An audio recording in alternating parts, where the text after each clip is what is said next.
Vu de l'extérieur, le numéro 12 de la rue Edith Wharton ne donne que peu d'indications sur sa nature.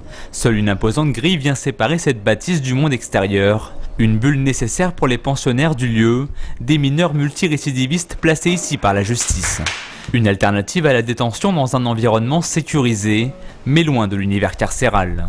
Les jeunes n'ont pas le droit de sortir, ils le savent, ça leur est dit, ça leur est répété, ils n'ont pas le droit de sortir du centre, mais bien évidemment, il n'y a pas de mirador, il n'y a pas de garde, ça n'a rien à voir avec une prison, c'est pas un lieu de détention, c'est un lieu d'éducation. Autour d'une partie de baby-foot ou d'un atelier créatif, ici tout est bon pour faire réfléchir les jeunes sur leur comportement et leur rapport à la société.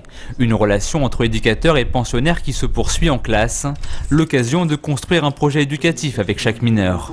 On doit mettre en place un certain nombre d'activités pour remobiliser le jeune autour de tout ce qui est de l'ordre de l'acquisition de compétences fondamentales, de savoirs fondamentaux, pouvoir consolider ce qu'il a déjà appris mais qu'il n'utilise pas ou sur lequel il ne capitalise pas. Quelques jours après son ouverture, le centre éducatif fermé de Saint-Brice accueille pour l'instant 2 jeunes pour une durée de 6 mois renouvelable une fois. Ils seront prochainement rejoints par 3 autres mineurs délinquants. Pour tous, ce placement est une seconde chance qui s'offre à eux. 6 jeunes sur 10 qui sortent d'un centre éducatif fermé ne récidivent pas dans l'année qui suit leur départ.